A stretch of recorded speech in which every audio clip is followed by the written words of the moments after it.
Hey, what's up, everybody? I just wanted to do a quick update to talk about this new UFO video. It got picked up by The Sun in the UK. A couple of these tabloid magazines, I guess, picked up the story.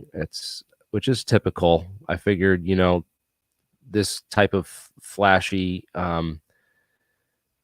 content they can almost pick fun at is much more popular than my detailed science exposés and the kind of scientific investigations we do on this channel. It's kind of goes over a lot of people's heads, and I'm noticing that more and more with we have to break a lot of this stuff down. Exactly, Neurostream. We have to break this stuff down to a language that people can speak, because the videos like this are getting 15,000 views. Well, the APEC conference is, barely breaking for 4 or 5,000, and it's, this video is interesting. I had a bunch of eyewitness reports on a couple of these websites. I went on Facebook to a couple of the Durham, Connecticut page, and a couple other social media sites, and there were people talking about this incident that they said that they had seen this and they had filmed this. Not filmed this. This is the only film that's surfaced so far. I don't know if any other films have surfaced, but this is the only film that's surfaced so far, and it's super. Mike Turber did a great job. He did in this video on 5x5 News. I listed this video in the description, and he kind of did an analysis where, this is pretty much what all the skeptics are saying, that there's nothing of scientific interest here. There's nothing of actionable intelligence. Even if it was an orb UFO or some kind of tic tac craft that they were escorting in this video, there's no actionable intelligence in a YouTube any kind of video of this, and this is not on par with the type of scientific discussions that we try to hold and host with APEC conference and other things that we do on this channel.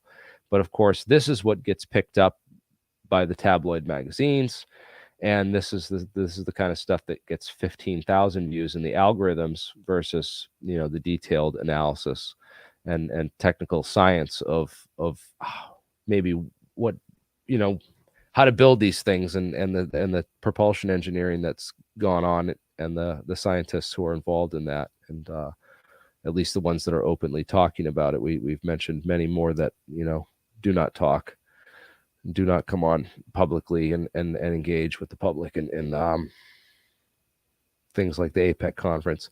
But yeah, he did a great job. He went on Flight Radar. I don't know if you can still find this data. You probably can if you're a subscriber at Flight Radar. They probably have all the stuff saved in a database somewhere for future use, for things like this and accident investigations and other things. But basically tracks these two helicopters. The third object, there's obviously three objects, so that they had two helicopters on that at least had their transponders on, and they're escorting a third helicopter, with the one with the spotlight apparently, that did not have its transponder on. But there's some debate in the community, in the UFO community, about whether that craft that we saw in that video is actually a helicopter or not. A lot of eyewitnesses, like I said on the Facebook pages and stuff, said that they saw a glowing orb. So either that spotlight on it was so bright that it was just blinding people and making it look like a glowing orb that these two helicopters were escorting. I do notice that a number of people on Twitter and other things. Let me see if I can find those messages. Oh, Mike Turber, I'm going to invite him on. And I'm going to also invite Steve on, a couple other guys. See who we can get on here. If you guys want a link, DM me on Twitter, and I'll get you the link. I'm looking right now for the this tweet where I posted the video onto Twitter, got 300 plus likes. It got more. It's been my most popular tweet that I've ever tweeted, I think, on Twitter. I was quoted as the original source of this video. I'm going to say that the video came from a employee who works for a major defense contractor, actually in Connecticut, and him and his supervisor both saw this and thought it was weird and out of place, and he's the one that sent me the information. But yeah, this is interesting because he says that right here is where there's something happens with the transponders or something with so I think whatever they were escorting got dropped off right here at Westover Air Force Base, which I've been to Westover Air Force Base. You know, I was actually went to many air shows there with my uncle as a child, and Westover Air Reserve Base.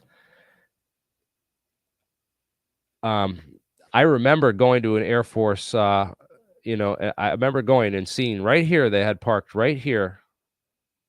It was right on this side of the building, like right where the runway got thin, and we were standing there. This is where the SR-71, the SR-175, no, not the SR-71, sorry, the F-117 stealth fighter. I remember seeing it as a kid there, and it was surrounded with like armed guards. You couldn't get close to it, and photography was prohibited around it. And they said that like if you break the barrier, they're allowed to respond with lethal force, and there's guards with M16 standing around the entire thing, and they were ready to shoot you if you breached that barrier. That was their order, you know. And they wouldn't let you take pictures of it. And I remember seeing it right here as a kid, F-117. So I know they house some interesting aircraft there, and a lot of you know, top secret prototypes. That was definitely a top secret. Or at least getting, you know, slowly declassified by that point during the you know, the 90s and early 90s when I saw it there and went to those air shows. So yeah, Westover Air Force Base seems to be where this flight dropped off, and these helicopters were delivering that third chopper to. Apparently, it was delivered to here, and then these two choppers continue on their what looks like a training mission. It really does. It was at least made to look like a training mission, even if it wasn't. This is some pictures I have of what a training mission does look like. I witnessed this on the top of oh, where the heck was this? This was Mount Musalaki. This was on the top of Mount Musalaki when I hiked it a couple summers ago. That's my brother and me. But they were doing a training exercise. They landed almost close to the ground, and I have videos of it.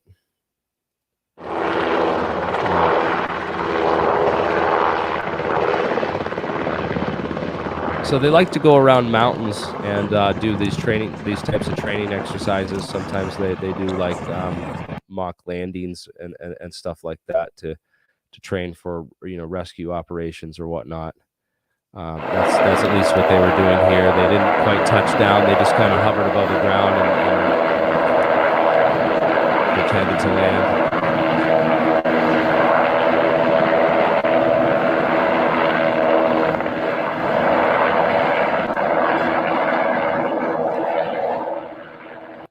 But nonetheless, you know, that's apparently what these helicopters were doing. They go up there, they go up to Mount Holyoke and Mount Tom, the Mount Tom State Reservation, and also Skinner State Park, and they drive around this mountain range, and then they fly back down past Holyoke again, and on down back to, you know, Connecticut, and through Connecticut out across Long Island Sound and back to this Air Force base down here on Long Island, just south of Stony Brook, which is, what's the name of that Air Force base there? Do I have the thing? Let me just, I don't know where that is, but anyways, nothing really interesting with this. They could have been delivering. There's some speculation on whether or not they were delivering, you know, a top secret aircraft or something to that base, you know, or something, because, you know, obviously it had escorts. One, you know, as I suggested before that one way, if you were to escort a top secret aircraft and you didn't want people to look at it and know what it was, you would do it at night, and you would strap a whole bunch of LED lights to it so that you could blind people and they wouldn't be able to photograph it or see it or tell what it was. So certainly interesting. I mean, it's, you have to admit, Steve, that spotlight on that thing is pretty freaking bright. Yeah, it's an interesting case. So like I started looking into it, but I got distracted. So yeah, It's not like I said, there's no actionable intelligence. It's not nearly as interesting as some of the other stuff that you covered today and stuff. Let's give a recap of some of the stuff that you've been working on, man, too, because I and then we'll get back to this Jesse Michels guy. I want to talk about this video too, and some of the work that he's been doing. yeah. I mean, this big story popped up because Linda Moulton Howe got asked one of my questions on theories of everything, and it was about her using a 2005 video game cover as evidence of a real alien photo taken on the moon. To the best of my knowledge, I was the first to catch her with that. The story that she ran started in 2018, and I immediately recognized the photo because I had the game.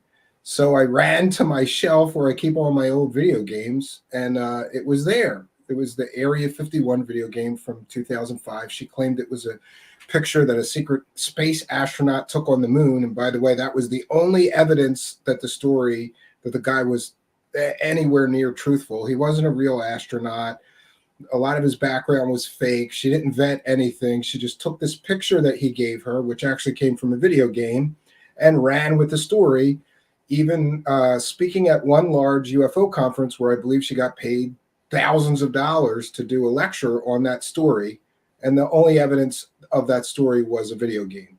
So fast forward, so back in 2018, I called her on it. I emailed her the picture. She first claimed, oh, well, maybe the Men in Black got a hold of that photo and leaked it to the video game company to discredit the story of, just ridiculous nonsense. And then it was only when I sent her a final email on, I think it was December 19th. Of 2018. And I said, Linda, you can do whatever you're going to do, but to an outsider looking in, this looks like consumer fraud because you're soliciting people to get behind your paywall to see the picture of a genuine gray alien taken on the moon, and it's a video game artwork. To an outside agency looking at this, that looks like consumer fraud. That could be a felony, And again, it wasn't a threat. It was just an observation. The very next day, she came out with a statement that guy was not honest. She kind of retracted it, but only one of 3 stories that she wrote behind her paywall did she say the story may not be true. And she changed genuine gray alien taken on the moon in her text body to it reminds me of Boyd Bushman with this picture that he got this picture from John Hutchison. All right. Yeah, and it was a Walmart like alien from Halloween. It was a Walmart alien. Yeah, I don't know who sent it to John Hutchison, but that's where Boyd got it, and he was promoting it in that video. And it's literally a Kmart doll. Yeah, so here's the PlayStation 2 video game. Yeah, here's the video game. That's where the photo actually came from. And she goes on theories of Kurt, and Kurt asked me for questions, and I thought she should have to explain that situation. She never did, And he asked that question, and she got real pissed off and claimed she didn't know anything about it. And then about that story or that photo that she used. And then he went to the next question, which was something like, have you ever got a story wrong and had to retract it? And Linda lost her mind. I think she felt attacked or threatened or something because of the series of questions about her credibility. Come on, so, you don't lose your credibility. So she starts complaining that she's a credible journalist and she's got all these awards. And even credible journalists make mistakes, and but the freak out video is on my channel, Truth Seekers. It's called Linda Moulton Howe Loses It, we have 2 videos. We have the original video from Kurt's show where she loses it and freaks out and starts bitching and crying, and then she took off her mic and stormed off like a diva. And then we have a second video where I explain exactly the lead up to all of this. So we caught her red-handed selling a fake picture as a real picture of Yeah. an Well, alien. there's And only so much you could do in UFOs, yeah, I guess. At the end, when you made a career out of it, and it's like, they always need material, so she just doesn't vet anything. Why vet it if it's going to ruin a story you could sell? You know. like I said, I will never make this my career full time unless like it's just the pure science and Yeah, I mean, because of like the yeah, technology that. I am like, I flirt with that idea, but you know, I do my show, which is viewer supported, so I make a little bit of money. You know, I make Taco Bell wages, but it's not enough to live Do you off think of. And that Linda did some good work back in the day, though, Steve? well, I'm finding out that maybe not, because now I have a really, really impeccable source that looked into her original cattle mutilation documentary and talked to Mirage some of Man. those. No, she did a documentary called Strange Harvest in 1980, I think, Oh that yeah, yeah, everybody that says, one. oh, that was fantastic work. But it turns out, if you talk to those people, she twisted a lot of facts around to make the story work. So maybe she's Yeah, been that way since the beginning. We don't know. But it's interesting that she I can remember reading lose. early stories about her actually in the Gray Barker archive. So how long has she been? How long has she been around? She's been. Since at least the 70s, I think. Yeah. She's 80 years old now. So, you know, Wow. yeah.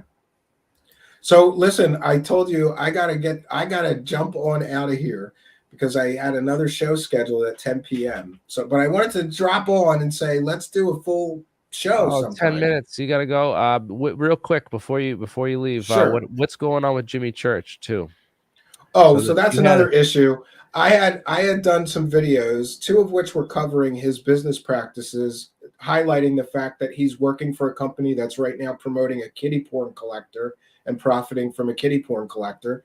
And he's working with convicted fraud felon Billy Carson, selling everybody the UFO truth, not telling everybody that the guy running that conference is a convicted criminal, and so is his girlfriend who runs his company. She was convicted of bank fraud or something like, or no, money laundering and all these fraud charges. And Billy Carson has a long history of running charity scams and things like that. So we talked about it on the show. He filed legal threats against YouTube because I played like a 1 minute clip in a 2.5 hour show, claiming copyrights to force those videos down. So far, we've run 3 of the 4 of them. There was a little hiccup with one of them, and I had to refile the paperwork, but I think in very short order, we will have won that. The guy tried to stomp all over my free speech because he didn't like what we had to say about his business practices and the fact that, you know, we've had, let's see, David Wilcock ran 2 separate scams on his show, a GoFundMe, or promoted on his show, a GoFundMe scam that raised $60,000 and a PayPal scam that raised $50,000. Both were 100% scams, and Jimmy Church has never commented or apologized. Yeah, go on over. That's one of the videos that he forced down. And it's me as Jimmy And you got this Church. up, right? This is you made the mask, right? And you did like Yeah, a. yeah. This is me as the character Jimmy Church, making fun of his business practices and, you know, the stuff that he does. He filed legal threats with YouTube to get these videos taken down. We aggressively defended ourselves with our own lawyer and legal letters, and so far we've won 3 of the 4 of the claims. But I'm confident that the 4th one will be resolved in our It's only favor. got 1,400 views. Why would I you just say? reposted this. The original got a lot more than that. Oh, okay. Yeah. Yeah. Yeah. So I just reposted that. I clipped out just this portion of one of the shows, which was the character portion. And I'm talking as him going, hey, what do you expect me to do? I got to make money here. So what if I'm working for people who promote kitty porn collectors? You know, it was comedic. It was a Yeah. joke. Yep. That's comedy. You can't say that's copyright infringement because I'm using his, you know, it's a character. We called it Jimmy Needs Church, not Jimmy Church. So it's Yeah. satire. And for one YouTube content creator to strike another one is you know, it's against the first rule. You don't do that to another content creator. He could have written me a letter. He could have did a lot of things, but he chose to go the hard Yeah, he aggressive just route. blocks me. He blocked me for criticizing him about Richard Doty one time, and Yeah, like I got a hard he just. strike on my channel right I've now. even tried to reach out to him, and like he just cold shoulder. He just holds Yeah, grudges, and he's real. everybody that mentions him to me, he claims he doesn't know who I am. He just posted He and called asked me a me, nobody. Said that I've done yeah, nothing for ufology, yeah, you and did nothing, Jeremy. You know, he's promoting all these scammers. After all, he brought us he brought us Corey Good and David Wilcock's great knowledge. And then recently he had a tweet where he was doing an Ask Me Anything, and he said, give me some questions. And a bunch of people asked why he threatened YouTube to have my videos taken down. He claimed he didn't know who I was. Yeah, and he deleted all of those questions. So he's a coward. He's a coward. That's what Jeremy Corbell did too. He's like, who? You won't mention my name. It's like, come on. It's like you have this upper hand and like a bigger audience, and you won't mention me on purpose because you don't want your audience to find out what a fraud. That's what they do. Yeah, that's what they do. That's what they do. I challenged Jimmy Church to come on my show and have a discussion with me and you. Yeah, people want him to have a debate with me about free speech. People want me to have a debate about free speech. I'd love that. Oh, I'd love it. And admitting to your mistakes, because we all make them. We're all wrong about things. Yeah. Well, listen, I appreciate you having me on, and I want to encourage your viewers, some of which are my viewers already, but come on over to the Truth Seekers channel, and all of this videos are there. This video is a laugh riot about Jimmy Church. We've got the Linda Moulton Howe freak out video. We've got a whole bunch of great content that you might like, because we kind of go after the scammers, and we're much more skeptical than most channels that cover these topics. So, if you want to live in a delusional land of fairy tales where a video game cover is a real alien, that's not the channel for you. But if you really want the truth behind some of these characters and these crazy stories, we try to bring it. And so does Jeremy. Jeremy's one of the few friends I have left in this thing. I pissed everybody off. Yeah. Well, we're just after the truth, man, and a lot of people don't like that because there's a lot of frauds in this community, sadly. Yeah, I get it. People. Yeah. So that's sad, but hey, enjoy. You're going to be on with those. You're going to do some. It's called Butt Stuff with BJ's. Boy, I'm at the height of my career. I'm on a show called Butt Stuff with BJ's in 5 minutes. 4 minutes. I gotta go. Let's do a full show soon, okay? Go have some fun with those filthy sluts, will you? Yes, I am. Those crystal hippie bitches. I will see you later, Jeremy. Thank you for having me. That's hilarious. They're so talented. They are. They're fun. I'm gonna go have a good time. You do too. No, they're really funny though. They are. They're hilarious. So yeah, you're gonna have a blast, guys. If you want to follow Steve, go over there. I'm gonna bring Mike on now, and Steve, you go. All right, I will bounce someone out of here. Thank you. Yeah, is this a Butt Stuff with BJ's? No, you're on the wrong show, Mike. Man, damn! I was hoping to be on that show. That's a much more entertaining name. What's going on, man? Right, man. So yeah, lots of stuff going on. So this video was posted just a couple days ago, I think a week ago. It's already got 134,000 views, which is not bad for stuff talking about this subject. This is Deep Prasad. Had several conversations. I've had him on the show maybe once, or like we've talked to him before. It's interesting. It's 30 minutes long, but it's a very beginner's introduction, and he doesn't really talk. I was kind of like disappointed because I'm like, damn, he didn't really talk much about the technology, man. Right. And yeah, I've had several conversations with him. He I guess he doesn't like me too much. Not many people in the UFO community probably do, for understandable reasons. I know I pulled the hoax and all, and that's a bad thing. But I'm trying to basically give people the truth. And what's he doing? What the Deep do? The Deep do.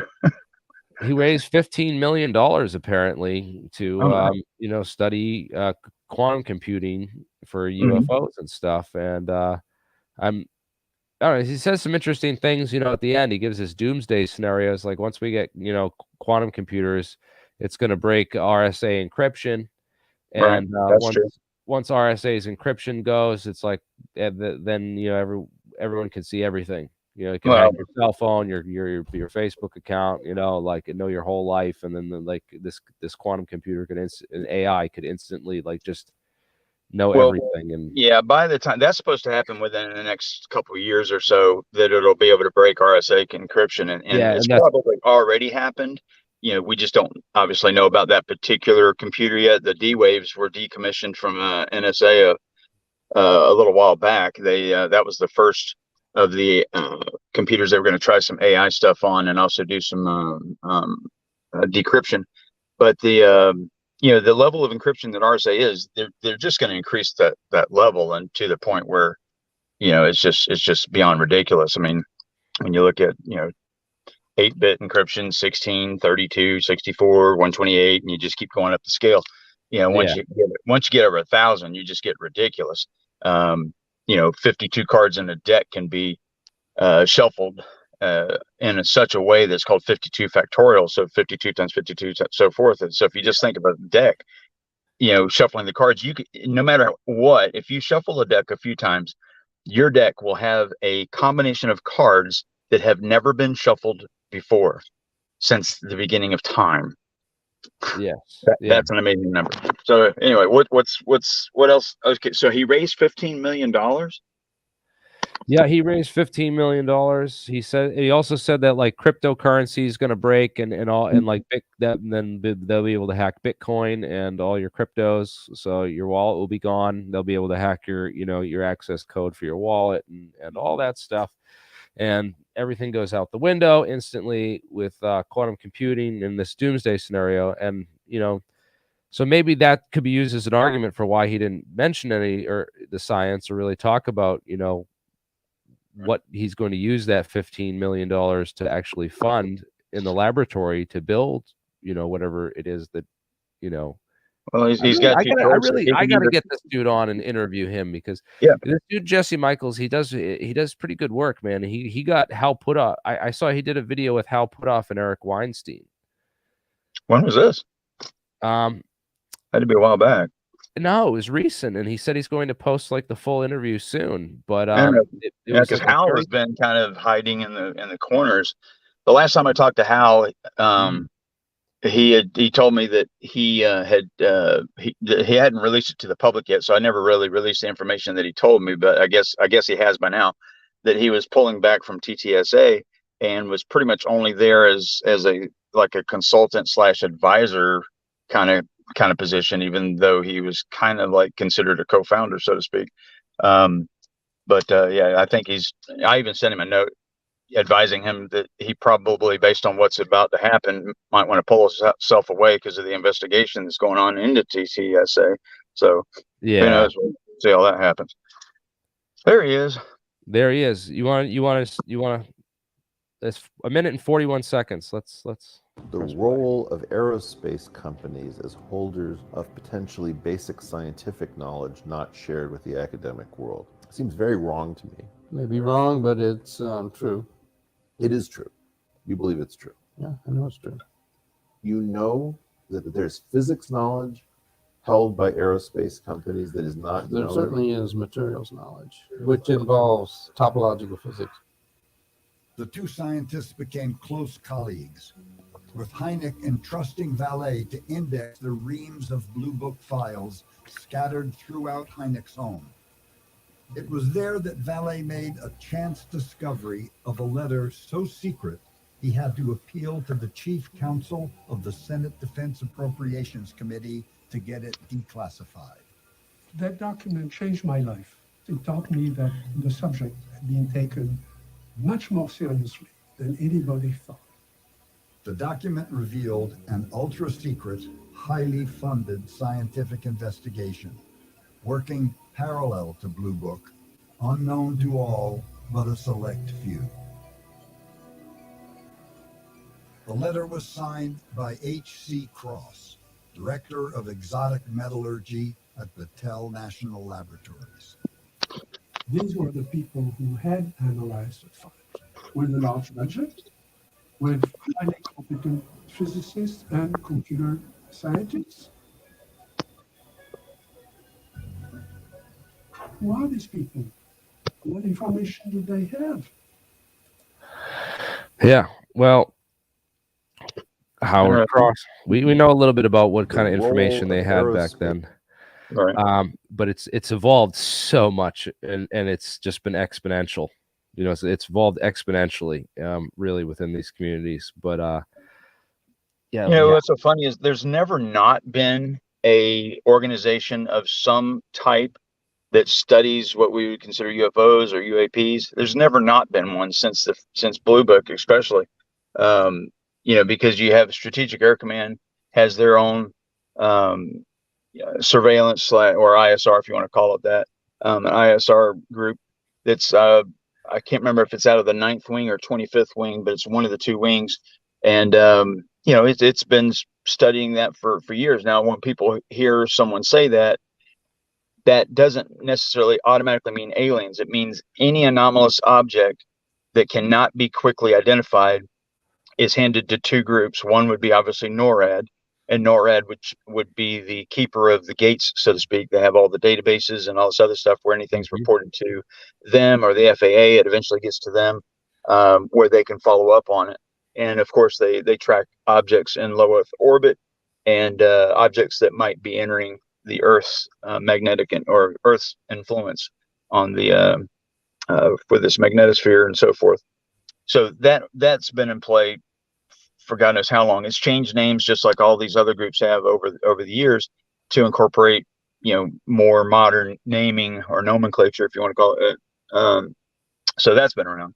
And then of course there's been other groups. The Navy, of course there's a issue between the Navy and the Air Force, which I think you've alluded to before as well, that the Air Force is hanging on to its information and it's not playing well with others. And remember the report came out and well, this whole theory within ufology that the Air Force was created just 3 days after Roswell, right? And mind you, on July 10th, 1947. Right. And that the Air Force was created specifically for the sole purpose of just housing these military secrets, and this whole UFO file thing was like the top echelon, the crown jewels of the whole thing. There is a little bit of truth to everything that we hear sometimes. There's just enough truth to where you have to wonder, is there something deeper going on? Of course, there's something deeper going on, but maybe not to the level of what some of the conspiracy theorists think. But when it comes to the keeper of information, obviously NSA is the king of that. Bluffdale, Utah is now one of the major data centers that they send everything to. But the Air Force works at Fort Meade, directly inside the NSA's building. They're right there on what's called the campus. And that's something that's been going on for a long time. And the other, even though it's Fort Meade is obviously a different base, the other armed forces or the branches of the armed forces just don't seem to have as much of a presence. The Navy would be next in line, so to speak, and they obviously have their own agenda when it comes to how to do this and how to investigate things. So there's always been like this little rift between them, just like the rift between CIA, FBI, NSA. Any of the intelligence community always has something going on, and that was supposedly ended after 9/11, but it didn't. But here you have what you're alluding to is like a repository of information. Who controls? Who has that holy grail of ufology? Who has the proof that we're all looking for, myself included? I'm not just, some people think I'm a non-believer. I'm an absolute believer. It's just that when people present information, I'm very much like you. I just want to make sure that it's the real deal and I'm not being hoodwinked and all this other stuff. I go with the scientists and following the professors and the scientists and a lot of these guys that worked on these classified programs, like John Archibald Wheeler, who was one of the head metallurgists for Battelle as well, alongside Howard Cross, and he did a lot of classified research. I mean, Battelle made the plutonium cores for the Trinity test. They for the Manhattan Project. They're involved in all kinds of deeply classified physics and metallurgy research. And he was one of their top scientists. And going through his literature and his work it's a lot of educational experiments. I mean, look at all the stuff that he wrote, the Bright-Wheeler process, peer production. He understood that the vacuum was, flexible, that you could pump enough energy into it, you could create these particle-antiparticle pairs, supposedly out of right out of the vacuum. He Right. understood this Wheeler-DeWitt equation. He worked with this guy Bryce Dewitt on a number of theoretical concepts that, including the foundations of, quantum, modern quantum theory. This was called the Wheeler-DeWitt equation. It's like the Einstein-Schrodinger equation. It's basically a Schrodinger equation applied to the whole universe. It's a wave function that describes the entire universe as just this field of waves. And Not a big dead cat. But not a big dead cat. He says that this is like this whole idea is that everything is, and this branched into an interpretation of quantum physics called quantum non-locality. It says, that everything's just interconnected at this much more deeper quantum level than we really understand. right. And that, locality is just a function of, whatever that, formula That is. also pulls in some other theories, like you have string theory that's kind of pulled into that. But, Wheeler was also integral in a lot of the power technology that was placed into deep space probes and things like this. And some of the things that some of his work has carried on into some other fields, obviously. That pretty much happens in any of these high-end science fields, especially when you see stuff that DARPA is doing. But, it's with the information that comes out of all of the things that people at his caliber work on, and it goes back and forth between different agencies, different things, and then you'll see now that the private sector is what is really taken off, because as when you and I were growing up, or when I was growing up, I'm a little slightly older than you. That's where all this stuff went, and that actually happened in during the HCSA. So the House Select Committee on Assassinations was starting to investigate all this conspiratorial nature of this elite, the elite criminals that basically run our government. Were finally starting to be investigated and almost got exposed. But they basically hired this. They hired an outsider to take control of the CIA and clean up the CIA, right? Right. Yep. And that outsider was a man named George H.W. Bush. Yep. An Familiar with outsider, that guy. right? Who happened to be connected to he ran a company called Zapata Oil. Corporation, and it just so turns out that the Bay of Pigs invasion was codenamed Operation Zapata. And there's what a coinkydink. What a coinkydink. And he cleaned up the CIA during the House Select Committee on Assassinations back in 1978 by because he was an expert in shell companies and front companies and how to create them and run them, because that's what he did with Zapata Oil.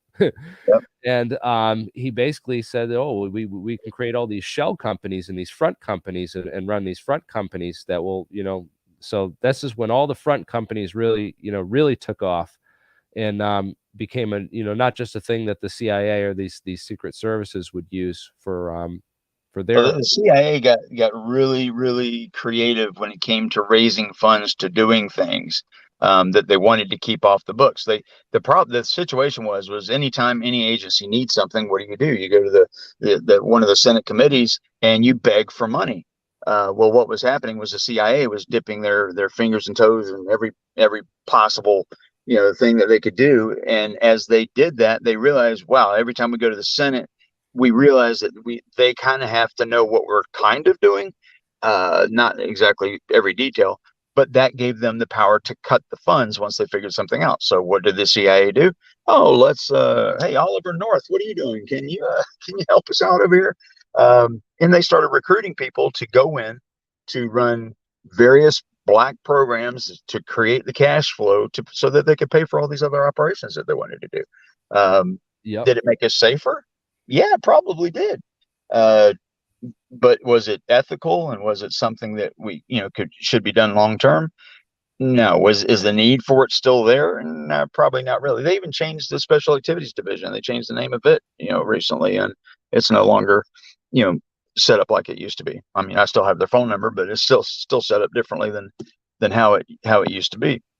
So yeah, it's a lot of changes, a lot of things, and basically it's just a new wrapper on something. So when they shift something to the private sector, that for you and I means that you can't get it on a FOIA.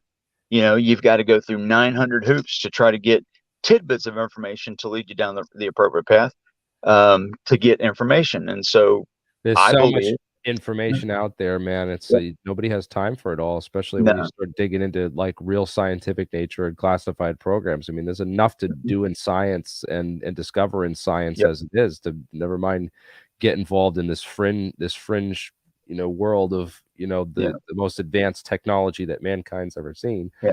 Um, But it's a double-edged sword too when you look at it. The military, essentially a arm of the government, can be under some form of control and not let secrets get out. I mean, there's a lot of things the military has created that, that they were able to hold on to these secrets for 20, 30 years. I mean, the F-117A, stealth fighter is a classic example of something that was actually pretty secret for a long time. yeah, it Um, was have blue. yeah, It went through a number of different stages too. yeah, have blue is Yeah, you're right, have blue.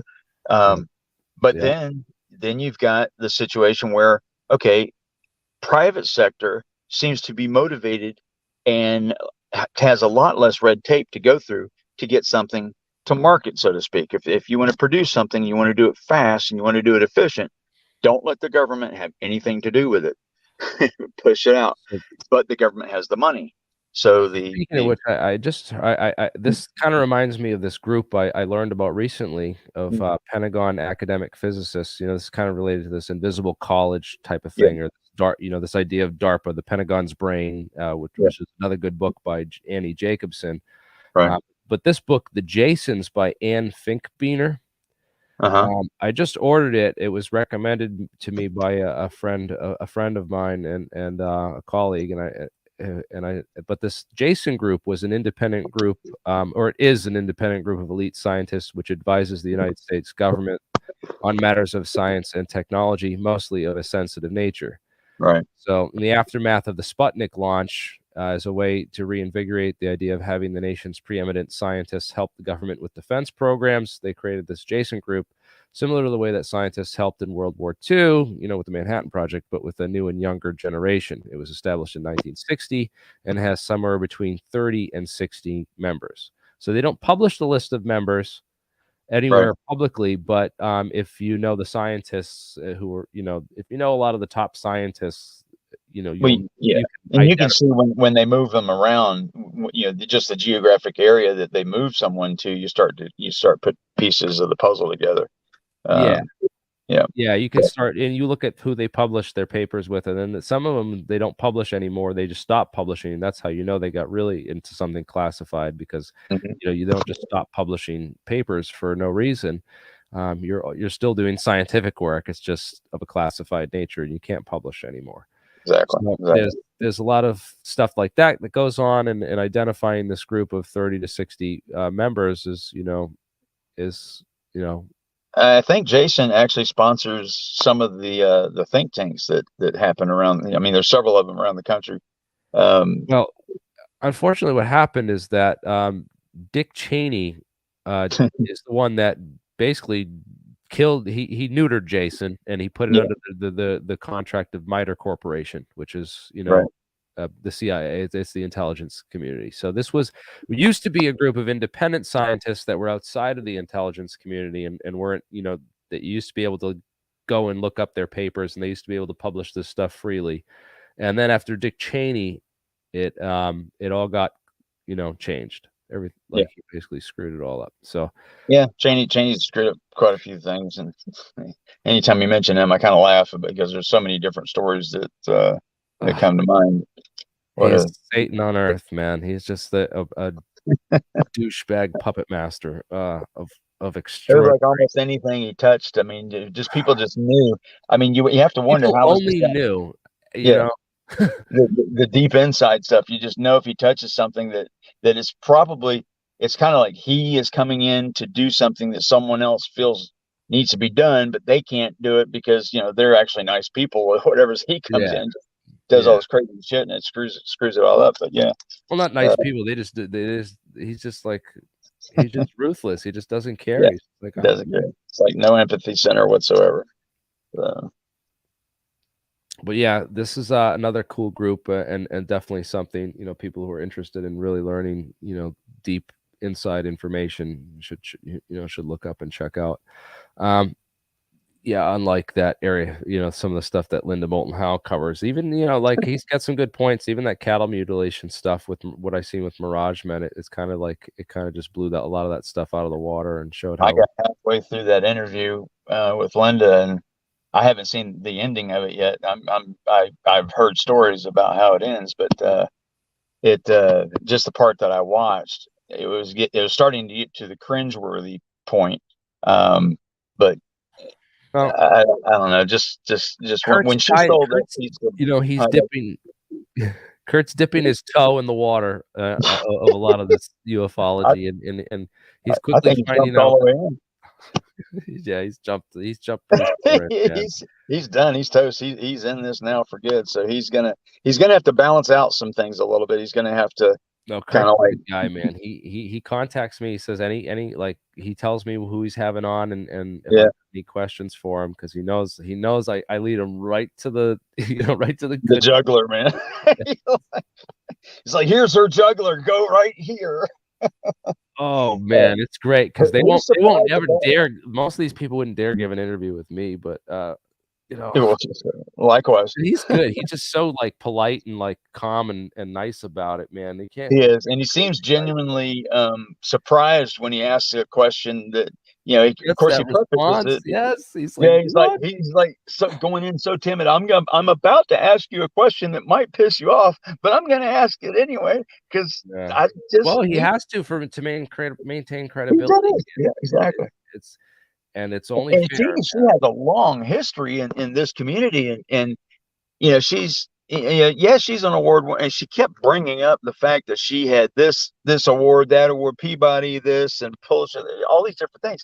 And I'm sitting there going, that's almost irrelevant. It's like a lot of people, and I mean, I'm guilty of some of that too, but she's peddling, or was holding on to that. Remember the bismuth she's holding on to. She sent all these pieces. Oh, that's another thing. So she said she's got more of that bismuth magnesium layered material, apparently. Yeah, she had two main chunks. She probably had some other pieces, but she was all the cuts that she sent out to somebody was off of one chunk, and then apparently she had this other piece. I wonder if she told Tom DeLonge that when she sold that other piece. I think it was for $33,000 to DeLonge, and she says to cover expenses and from sending out stuff, because she did all that stuff on her own dime. I don't have any problem with that at all. She should have sold it for $250,000 and whatever she wanted to do. But when she heard it went to the Army, I think she asked ahead of time as to where it was going, and she had to wrestle with that decision a little bit, but went ahead with it. Now I would love to see what the Army's results of their testing have been. I'm sure it's going to come back to be, an iridium count from Earth, but who knows? I gave him that great tip, because that was all I really wanted to know. He asked me what I wanted. What questions would you ask Linda Moulton Howe if you could talk to her? I was like, all I want to know is those arts parts, where she got those materials, and where they went, and what she thought about that. And then so it was you. You're the real reason why she. Okay. Yeah, well, I know. Well, was a good interview. Got that thorn in the side of ufology, man. It needs to be. I don't know. We need to do this stuff. It's important, man. This is good stuff, and I'm glad to be reaching out. If this guy can get $15 million, there's no reason we can't get $15 million. We have a lab, and we're doing all kinds of experiments and stuff. What I want to do is just get a separate part of the lab, because we got all these guys working on that graviflyer thing, right? Which, you know what I'm talking about, the Alexei Cherkukov. Yeah, I never can get that guy's name. Yeah, the Russian guy. Yeah, are you going to try to repeat his experiment when because all of his pieces Charlie, were... see, this is what we want to do. I don't want to repeat the experiment. What I want to do is try to fake it and hoax it. I want to make a whole. I want to get I want to get a whole prop. I know a lot of people in theater and props and special effects and stuff, right? I've been talking to a couple of them. I'm like, what do you think about these videos? And like, if we had enough money, could we set up and fake a lot of this stuff? Yeah. Well, just ask David Wilcox. I'm sure you could probably get plenty of information from him. different. I don't want to run a scam. I want to like just make a convincing fake video Yeah. that's with the props, like could we Yeah. Who could we did the put like a video bowling that they ball got? in a box, right? Put the There you bowling go. ball in a box and drop it down an elevator shaft so that it looks like it's floating up, an Right. anti little things like that. I feel like we could if we put our heads together with the physics and everything, we could get the science team and a film team together and a props team together. We could Well, recreate all this stuff and hoax it all, and yeah. then I'll post it all and be like, we figured out the secret, and then like see how many people fall for it, like they fell for that helicopter video. Yeah. Well, I can ask Chris Angel and Penn and Teller, see if they can throw some magic stuff. I mean, I'm sure there's plenty that's around Because I'm of things. convinced that this thing is not it is like I watch the more I watch these videos of this thing, flying and the clips, the Graviflyer clips compilation. Yeah, this guy, yeah. Right here. So he shows like all the different clips this guy has done showing it off. It's like Yeah, but it's always one camera. I mean, I want multiple camera views. I want to make sure there's no crane holding it up. I mean, the one shot looks like a Billy Meyer, shot. It always needs to be next to the tree. He's always doing an object that's tall. So he's probably may have some lines suspended between the two. I know how to make things flow. Idea to build a rig where we could make it look like it, like where he can walk around it and do all this stuff, and you'll never touch like the actual wires or the thing that it's suspended from or hanging from. There's a trick called the floating dollar bill trick, and I've done that for years, and a lot of the stuff you see here is based on get an illusionist. We'll get who's that guy? Chris Angel. Angel, yeah, we'll get Chris Angel to come on and be a consultant for this. Floating dollar bill trick. Let's see this. Yeah. Or you can put my name in floating dollar bill. You probably see my video come up. But yeah, it's okay. So I know about this one, and this is where they use the pantyhose liner because you can. It's a nylon piece of thread that you basically keep one piece in your mouth, and then you attach the other piece to, say, a beer bottle or whatever you want to, if you want to do close-up magic in a bar or something like that.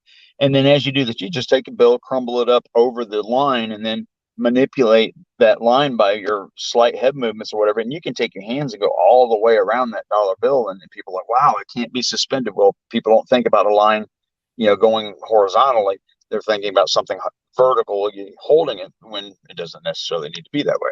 So it's an easy way to do it. And then you've got the other trick where you see that like the handkerchief or the scarf go up inside of bottles and stuff like that. Yeah. Those lots of tricks, man. That's the thing.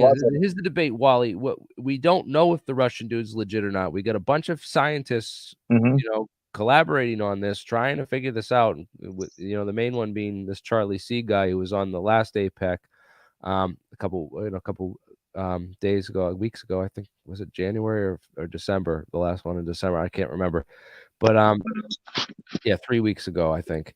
And we got a number of people working on this, and no one's been able to show it. No one, he even bought the device from the guy for it wasn't a super insane amount of money, but it was large enough to be considered a good haul if it was a scam, I guess. Well, did it work?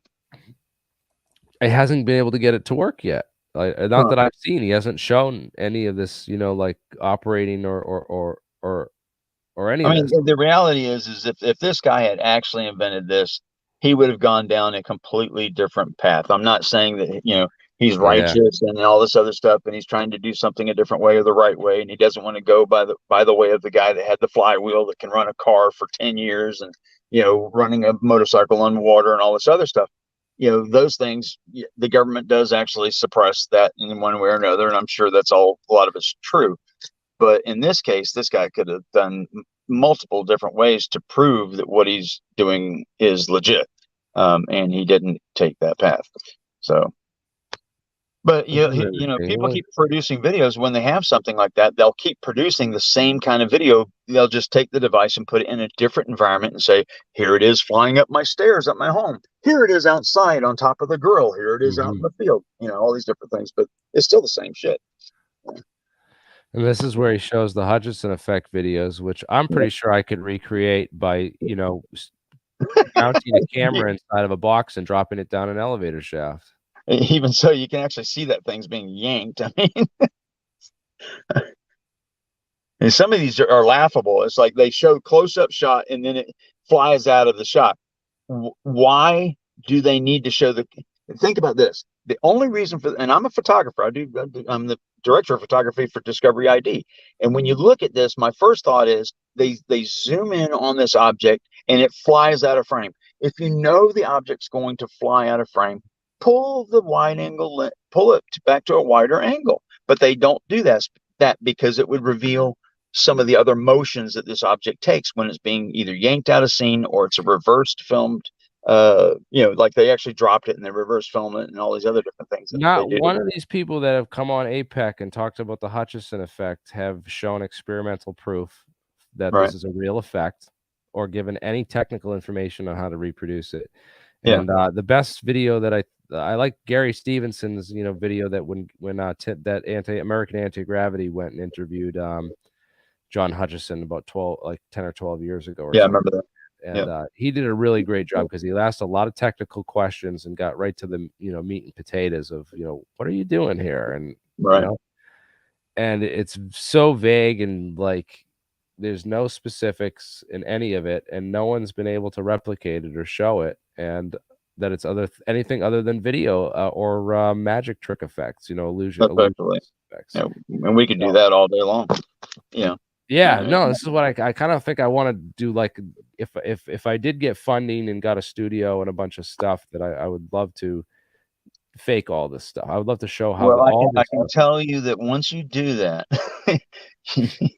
you will be in the same category as me, and it is hell. I mean, I'm not going to promote it. I'm not going to promote it like I'm not going to I'm not going to hoax it. I'm not like going to say like, hey, I worked on this. Or something, but I will show like that it can be done. Maybe I will like just do like a hoax video at first. Yeah, maybe I will, but it's whatever. Get a lot of attention really quick, but then it'll backfire later.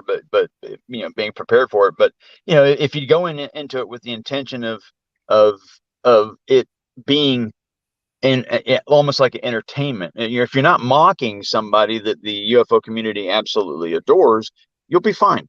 One of the things is reproducing. Even this community, like this guy, people, the Hutchison effect is real. And he's like, this is why I hate Jeremy. Prove it, Matt. I know you hate me, man. I'm brutally just honest, dude. You need old equipment. No, you don't, dude. The new equipment's way better in some aspects, and you got to go back to tubes, and you got to go back to before IC chips and all this other stuff. That's the only way because of the harmonics of the energy going through the Doppler. We'll do it. I mean, I'll build a lot of the old equipment was someone built it. We can build that stuff. We can build the retro encabulator. That's not a problem. Yeah, one of the things they say about the old equipment is that it was built with metal that was mined before the Manhattan Project, polluted up and put all these radioactive pollutants into into everything. That was another argument that they made too, like that. The only thing that affects purified metal that doesn't have the contaminants, and that these contaminants, I think it'd be an interesting project, man. And until someone proves that it's not, dude, like, come on.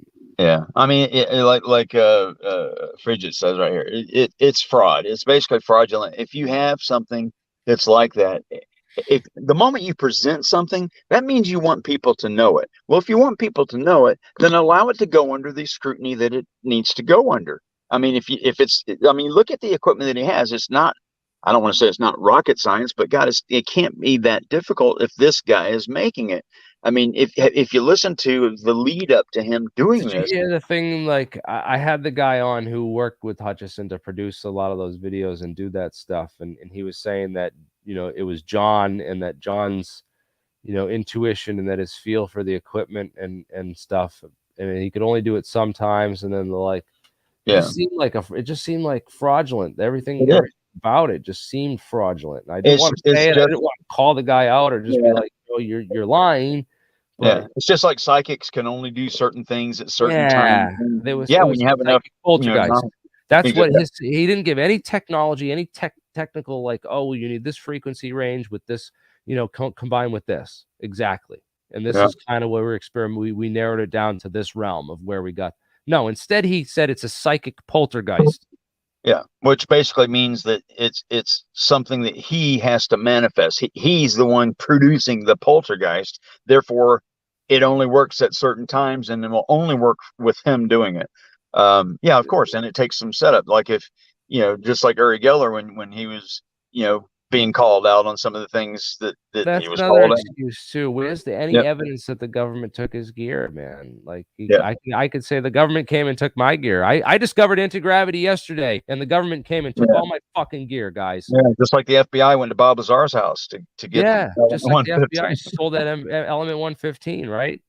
Yeah, That's why they went there and raided it. that's exactly why Don't they went there. believe this crap, man. You know what sucks is Question it. that now we've got, if you look at it this way, we've got I don't some have to really disprove. You have to prove it to me. I don't have right, to disprove any of your allegations. You think the exactly buildings turned to dust on 9/11 and then the same effects? Prove it. right. Show me an experiment where you can turn, concrete and steel reinforced concrete to dust. Yeah, With this effect that you're alleging was used to bring down the World Trade Center on 9/11. yeah. And then the nanothermite and all this other stuff that was brought up. Well, I mean, there's patents oh, on that, and yeah, there's I've got experiments that we've done where we melted vertical steel columns, things that popular mechanics said couldn't be yeah. done. That's Well, different. the thing about that now, I had a major thing with 9/11 because I was somewhat involved in that. See it, And dude. It's low grade. you don't It's you don't have to it's not actually even melt the steel. 1080p, Yeah, and the building's an acre square foot plan. You cannot say definitively that spire or anything's dissolving or turning to dust. right. Well, the thing You is have to that you prove that. didn't have to actually melt. They're like, steel melts at whatever thing. You don't have to melt the steel. All you have to do is heat it up to the point where it loses a lot of its strength, and that happens at a much lower temperature, and that creates, the effect This that thing we about saw. scalar waves. Oh Yeah. yes. So scalar waves. So basically we're going to take two out of phase, waves and put them together and get them to destructively interfere to create scalar waves. Yeah. These things called scalar waves. And Just like that bridge. show, like we can do this. We can run these experiments. Physicists have been running these experiments in labs for, way longer than you've been alive. And show me. Yeah. It's all nonsense that doesn't exist in reality. And we're not talking about major experiments that would cost billions of dollars to do, like in contact or something. We're talking about things that can be done on a much smaller scale just to prove the concept. If the concepts can be proved at a small scale, then you can scale it up. You Then should why, be able if it wasn't explosives, then why were no chemical tests done of the entire scene? Why were all that avoided? They could have disproved the existence of the use of explosives if they had done like a sampling, run and done some chemical tests at a couple independent labs, to Well, I think a in their bunch of mind, samples around and send them to a bunch of independent labs and said, yeah, hey, run this. We want to tell you where it came from and throw a couple, bogeys in there too, so they make sure that it's the real deal. And you right. could tell, and they would have proven that. No one But that was way after the fact. A lot of the conspiracies weren't born until well after 9/11. So a lot of the stuff was already, removed, and the ability to do that type of testing just wasn't there. There were people that saved like the dust, in bags, and there were people that saved that stuff. And actually, years later, when independent investigators were looking into it, they got a lot of that evidence, and that's how they found the spheres that looked like they came from nanothermite or thermite reactions, and they found those unreacted, the bilayered chips of where it showed these nanoscaled materials that were made with carbon nanotubes and sol gel methods to produce these nanostructures. There's SEM images of them. There's reactions that they did. There's whole papers on this stuff. But again, there's no papers that I can find anywhere on the Hutchison effect and how it can be produced and the energy requirements that would be required or any of that stuff.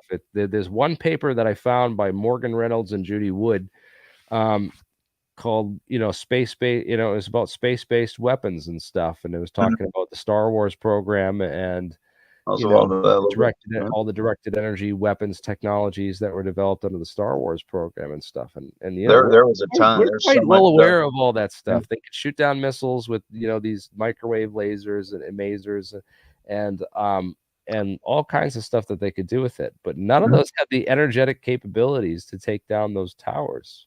No, they don't. And plus there would be so many other things that would happen that would have telltale signs of it being done. That would just be obvious. And then you have to account for the two planes. I mean, if the two planes flew into the buildings and there's proof that the planes actually did that and we watched it live, then you that you got the hologram group that comes out with this. And then all the quotes of the firemen. You look at all the original FDN fire people, like who what they reported. If they vaporized this building with a maser, what kind of sound would that have made? It would be quite loud. Quite loud. What kind of noise or what kind of light would that give off? When I put a fork in my microwave, it sparks quite. Put two grapes in there and you can create plasma in your microwave. I mean, that's amazing. Oh man. I don't know if have you ever done that before? I did it like right away. I was at a hotel and I went downstairs and got some grapes. Came back up and I'm like popping them in the microwave, making plasma. Name the companies. What companies are you talking about? This Matt Gaudette guy's going off on me, saying, please tell me what companies, dude. The companies responsible for the 9/11 investigation were all companies involved in the research and development of directed energy weapons. Yeah, it's possible.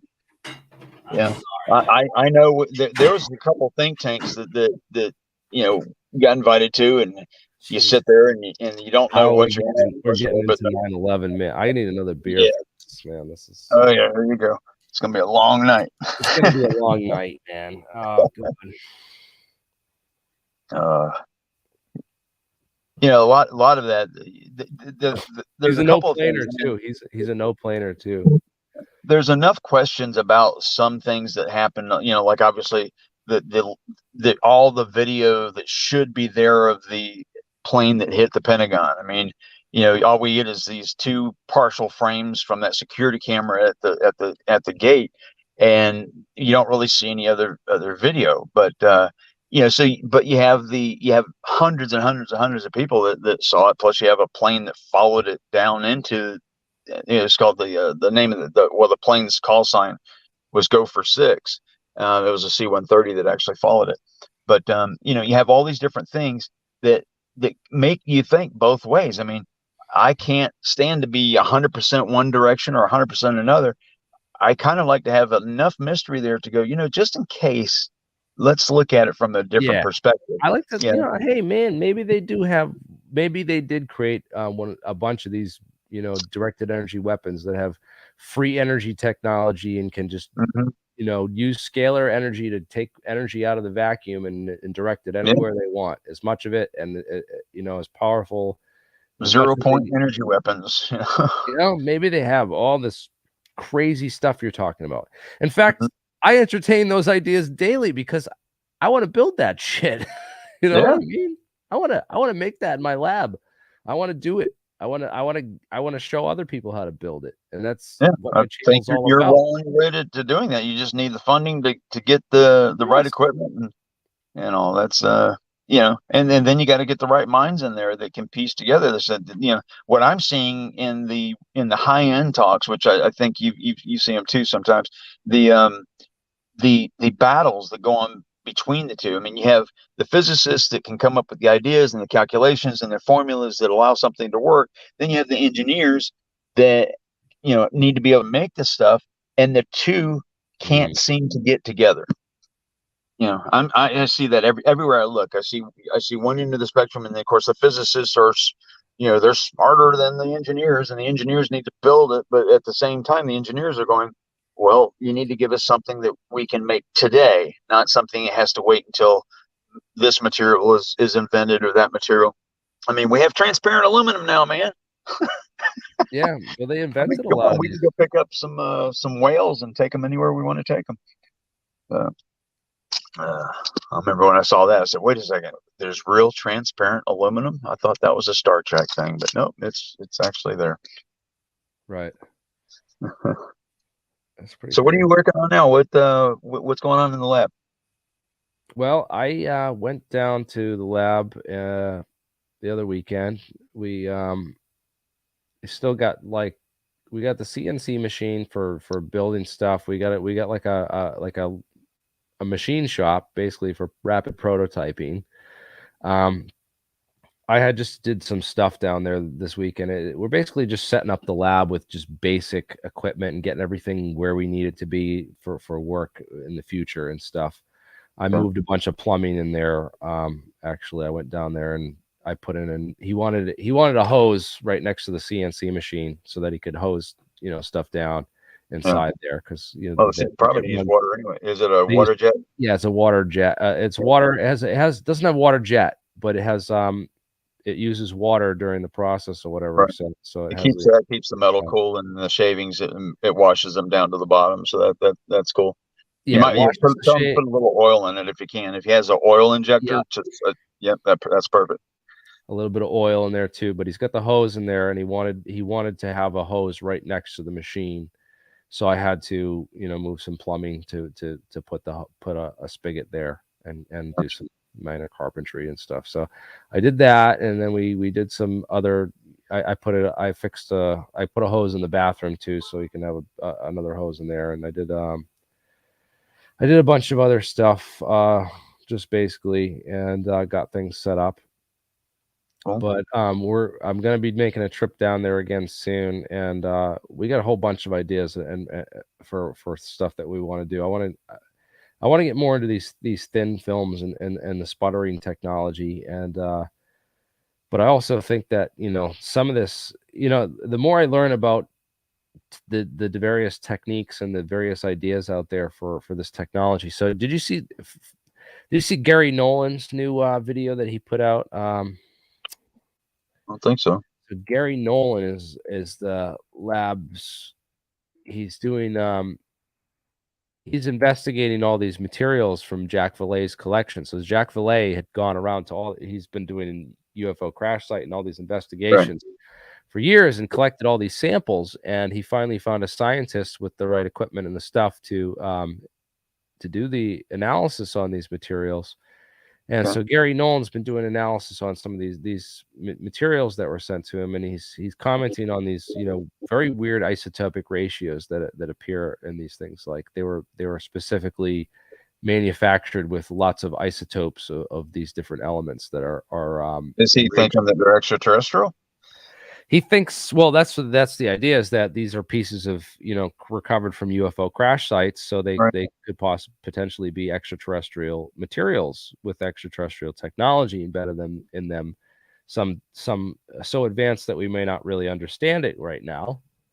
Our scientists and our modern understanding of scientists might not understand that right now. Yeah. So it's super interesting because this gets into all this stuff on excitons. Which I've talked about, the science of excitons, and that's the excited quasi particles that get produced within these types of materials, these especially spintronic materials. And when you use different isotope ratios of a metal, say like magnesium, for example, he said that a lot of these samples have magnesium in them, and they have magnesium has 4 isotopes, and all of which are stable, and they appear in these different ratios in different positions. So you have a whole metal lattice of all magnesium atoms, and then you can say that, well, this one's going to be this isotope, and this one's going to be this isotope, and this one's going to be this isotope. And you can basically, what the isotope is it changes the mass of the nucleus by a little bit, because you're changing the neutron number. It's still the same number of protons, but you're just adding or subtracting neutrons to make it lighter or heavier. And what that does is it has pretty much all the same particles as the other magnesium, except that its Larmor frequency, its spin relaxation time, is a little slower or a little faster than the other ones around it. So you can have, a whole lattice of things that are operating. If there's four different, there's four different Lamore processions within these different types of atoms that you can put in this lattice now, then you can have arrange those in such ways that you have different different resonances for different parts of the lattice structure, so that you So can if you align them all the same direction, and you could manipulate that in such. Are you looking for like a way to get to anti-gravity? Is that part of the deal there, or is the it just idea is, yeah, well, you will get to you will get to warp drive physics with some of right? these optical materials, because you're affecting the near field optics of the quantum vacuum and all the light that's interacting in and out of the source structure. So basically, what we have is in physics is that all the in this wave equation that represents the entire universal wave equation, like I was talking about with that Wheeler-DeWitt equation, right? So Right. think about this, right? There's this wave equation for the entire universe that connects every part of the universe with all the other parts of the universe that which are all oscillating and communicating through waves at operating at different frequencies, Right. right? So Yeah. what happens when you create all these waves are of course inherent on structures, so they're inherent to the surface of structures mostly. And so if you create these types of surfaces, which are 2D topological materials, you Mhm. can isolate the entire center of that sphere or bubble, and you can create a warp bubble, basically. Right. If you can get this 2D layer and create the right physics within that 2D layer, right? Then you Mhm. can produce a warp bubble around your occupants inside, or your craft, or Right. your humans, or your electronic pilot, your AI controlled, Make like a graphene photon sandwich. so you make this graphene photon sandwiches, right? Yeah. So that you use these graphenes and these other types of strange materials, which when they're sandwiched between graphene, produce these weird, Mhm. quantum states and these quantum behaviors that are different.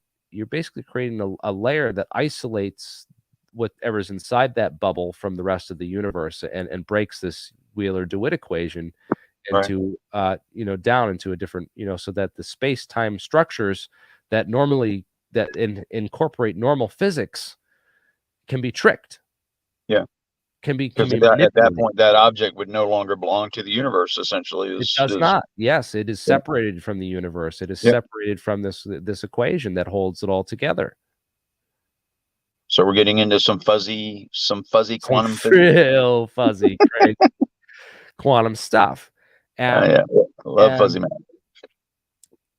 what we're going to be able to do when we figure out these structures and these resonances and this quantum puzzle, I think is just, we're just starting to glimpse this and unlock it. And I Right. honestly, I saw this in a vision on a psychedelic trip that I took like years ago, and I've been Yeah. trying to communicate it with the rest of humanity for the past so many years without the technical knowledge and skills to do so. You're looking for an excuse to go back on another psychedelic trip. No, I don't think I need to see anything more. I think Yeah. I saw enough. I mean, it's not really something I advise Yeah. everyone to do, because it has negative and positive side Well, effects. So let me ask you this: if you use, let's say, graphene as a new as a variation of some form of metamaterial that would perform the function of the skin of the craft, which is obviously one of the major obstacles to making the craft, is what are you going to make it out of, or what's the outer shell going to be? And then does it, what's the inner part going to be? Are they going to interfere with each other? Does everything have to resonate at the same frequency, or just the skin? I mean, all these questions that come into play. And graphene's probably not even close to being, at the scale that it needs to be. I mean, look at Moore's law that's right. being So how do overtaken. we produce this? So this Exactly. thin film, this cold spray, there's a lot of different techniques that we know of and we have for producing, stuff like this. Right. But also think about this, right? Maybe these crafts, someone suggested, I think it might have been Valet actually, but that you could use. So biological, what's it called? Biological nanotechnology, is it? So they have biological organisms that they can create.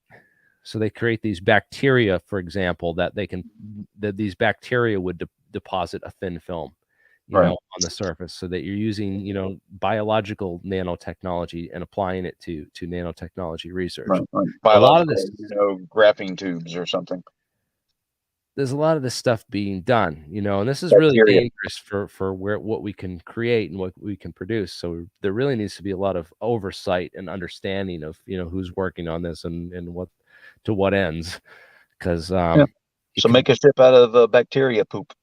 right. So science could really help humanity, or it could really fuck us up. So we have to be careful. Yeah. But yeah, this is another idea that, because someone suggested that maybe these ships aren't, 3D printed. They're not manufactured in any, they're grown in another. Maybe you're saying, so maybe the actual ship itself would have been the shell, so to speak, of a biologic entity that, once it got to whatever, the scale that it needed to be, then that creature is no longer in existence, and some other creature takes it over and then uses it as a shell for a ship. Is that a possibility? Man, it's like now now I'm thinking like viruses, we're gonna, all this kind of stuff. It's cool stuff to think about, man. And it's like they this thought is of the kind of stuff that I love talking about with my audience. Yeah. I love putting out there because I love seeing it. I love seeing it slowly disseminate out and through these other channels into the mainstream. Mm-hmm. And it just makes me happy to know that there's a physics professor out there having to answer these questions for undergraduate students who got, Yeah. And he's like, where did you get this from? Alien scientists. Yes. Oh boy. Is that a real thing? Yeah, Keith Wessner. Oh, this is good stuff, man. Yeah, so yeah, definitely look into that Jason group and the Jasons, these post-war scientific elite. Yeah, very interesting group of scientists.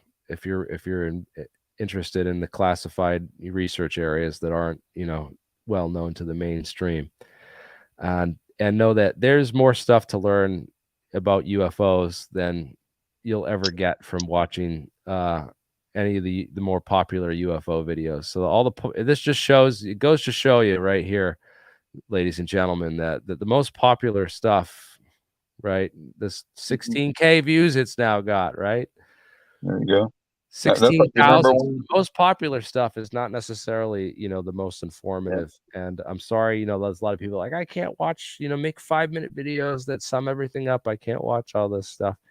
But if you're ever going to widen your audience, obviously that's part of it. Even though you're widening your audience, people think, oh, you're diluting the audience. No, you might actually be capturing some other, some other people that are the same that we already have, and also maybe higher. I mean, that's the way you do it. You got to cast a larger net to get things, and it's not like you're pumping out, crap. It's like the video that I did the other day, just kind of going over your video, was, I left mine unlisted because I felt like if I put it on my actual channel, it would kind of appear like I was trying to compete with you or trying to,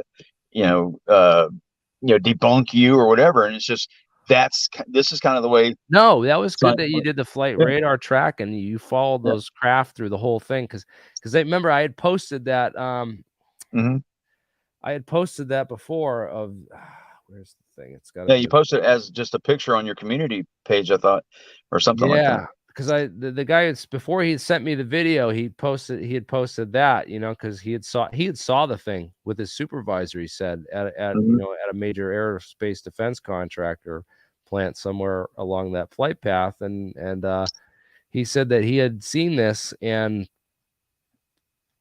he sent me the flight path that, he had got these numbers, and then he sent me the video later. But yeah, that flight path proved key, and with the tail numbers of these Black Hawks, and being able to trace that their entire movements down, and get a little bit so it looks like they may be escorting another third aircraft of some sort, possibly another Black Hawk helicopter with a giant spotlight on it, or possibly a classified aircraft with a giant light on it to prevent photography or and generally when they fly in formation like that, technically the lead helicopter is the only one that needs the ADS-B on, but most of the time I've seen where the lead and the tail helicopter, so there's a front and an end, kind of like a train has the caboose, but everything in the middle doesn't really have to have theirs on.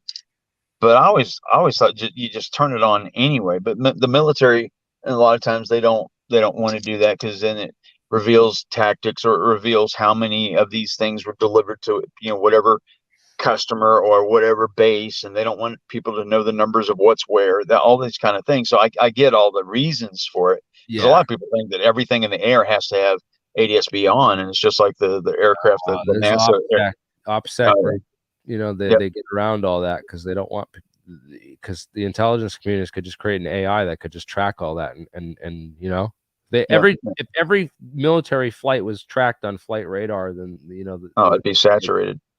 Yeah. You wouldn't be able to see hardly anything. They were even talking about space, a lot of the space junk and stuff. That there would be like a version of a RFID chip that would be woven into the craft, or part of the paint of the craft, so that whenever if it exploded or different pieces went wherever, that they could track and see what object it came from. Just because they have craft that's been destroyed because of space debris, but then they want to know who caused it. So but there's all kinds of different ways that you can track all these objects. But this object, the one that was in the middle, in my opinion, it was probably another helicopter with a huge spotlight in the front, because you could see it on the ground too. And the thing is, you can see the light is pulsating at the same frequency as the rotors would. Almost. You can almost see like the beating of the rotors. Well, when it goes into that cloud to the right, you can actually, at that point, you can see the beam. If you have it on the highest resolution, you can actually see. Is that a cloud, or is that a droplet on the camera? It's hard to tell, but I think it's a cloud. It looks more like you went into a cloud. Yeah, it does look like a cloud, though. Yeah, because they go in and they come out, and the way the beam was moving around inside, it was like it almost looked like a police droplet on the camera because of the way it went. But and if you live in an area that has a lot of police helicopters, especially like SoCal, you see them every single day, and you kind of get used to things like this. So the people in that area, there may not be that many sightings of it, because people pass it off as a police helicopter or something, because it does kind of look like that. Really, who cares? They're just on with their daily lives. So there's a couple people that saw it, and then it's like, could they have just been caught up in the moment when they saw the bright light? They were like, "Oh wow, it's an orb," So I just don't know, man. I go back and forth on a lot of these sightings. So I get some ring videos, because I was actually sent a video a few weeks ago of a meteor that was going across, but it was too green.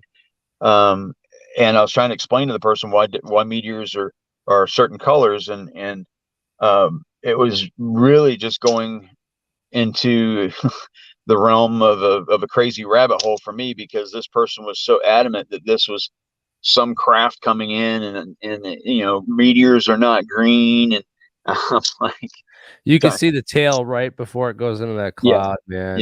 It dims that light just right there. Right there, you can see that tail.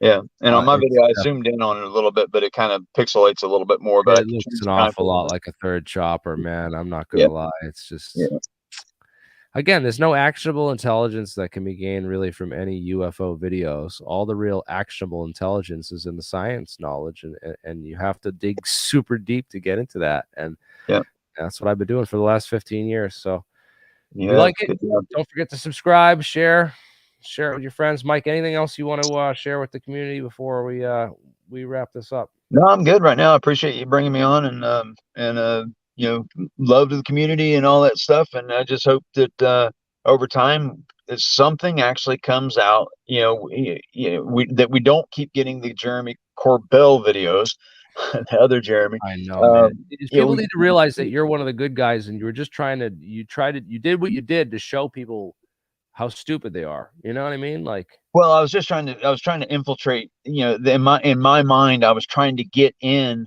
and the only way to get in, I couldn't get in as a debunker or a skeptic. I had to get in as part of the group, and it wasn't like I was going to expose everyone. I just wanted to get in to have a much better. The way the documentary was going to be was it was going to be an explanation of. So, like, again, from just really quickly, just to tell Yes. people your background and before you got what got you into UFOs and what did you do? Well, I've always been interested in UFOs, and what happened here, it starts with a phone call from a long time ago from a friend of mine who was AV specialist, and he had some audio he wanted me to listen to, and I listened to it. And of course, everybody thinks, like this huge argument I've been having with PJ Hughes that it's all BS, but that did actually happen, even though it was part of the hoax. That really happened, and then I forgot about it. Nothing ever happened. But then when the 3 videos came out, I'm watching them. I'm just as excited as everybody else. I'm going, wow, we finally got some, definitive proof here. And I keep looking at it. And the more I looked at it, I was like, there's something wrong here. And then I started analyzing the videos, and just like everybody else, I was like, because I really, really, really want to believe. I really, really want this to be real, but I want to make certain that if I'm going to push something and say whatever, that I'm pushing what's legit. Because in the beginning, I thought, whatever. Then I realized, okay, this is our technology. I started going around, and you can get so much information. People think that classified information is super, super hard to get. It's not that you're trying to get classified information, which is, not legal to go acquire, but the information's out there, and once you get it, you can't unget it. So, it's just like the and then you're on a list like us.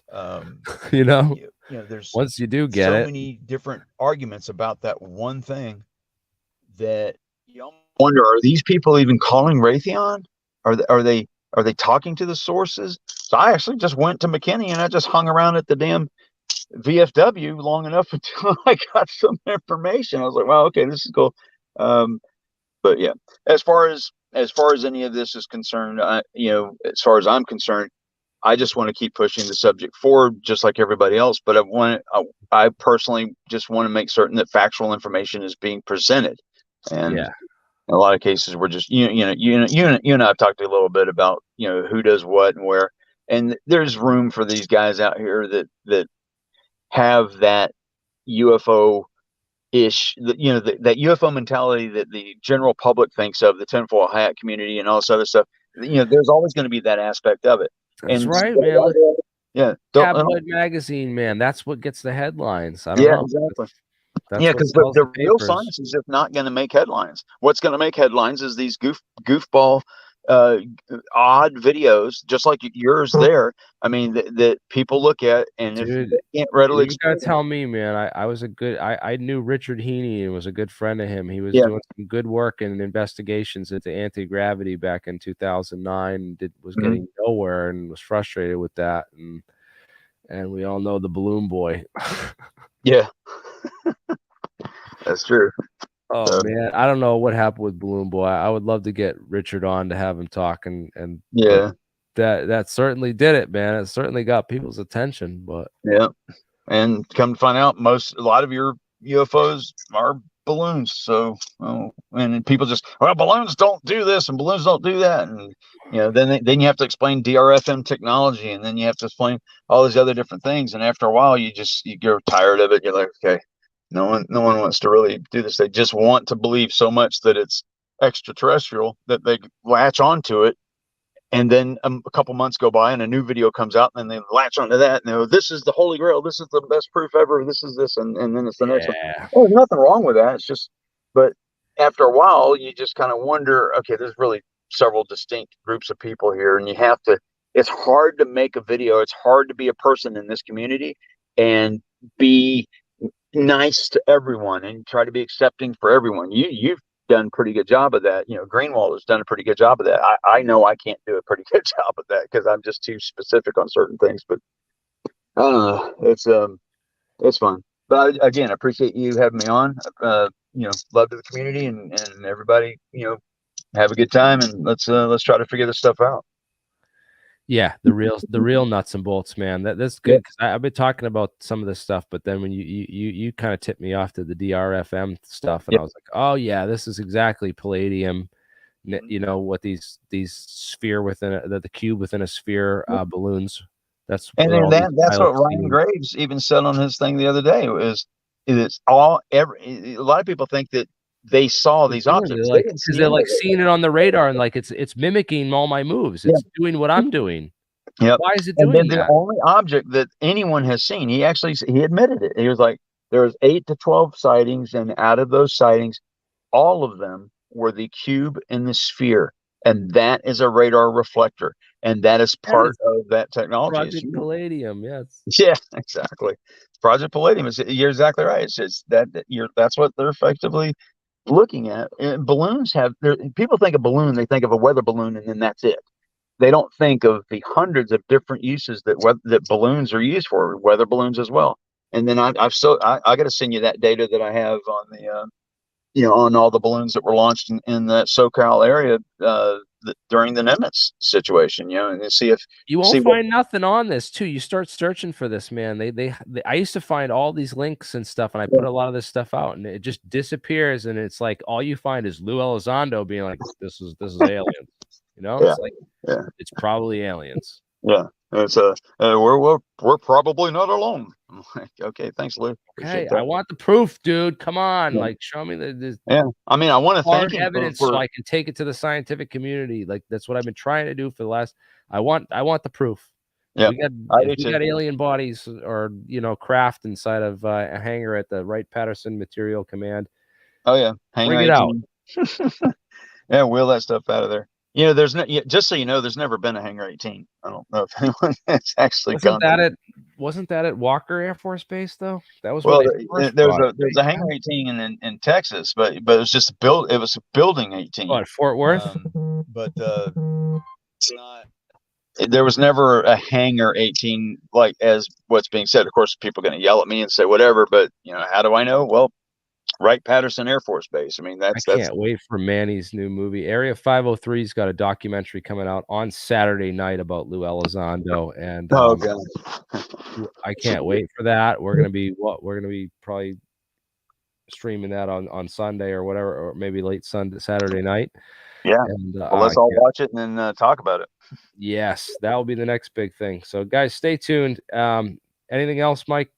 I'm good, bro. Appreciate it. Thank you much. Hey, I'll talk to you later. Thanks for coming on and being giving me a dialogue instead of a monologue. You got it, man. Y'all have a good one. All right. Thank you so much, guys. Have a great night. As always, be skeptical of everything and, demand proof and evidence. And that way we don't get fooled, because the easiest person to fool is yourself. And I've been fooled before. I admit it. Just, if you get fooled and you did something foolish and you promote foolish information, just admit to it.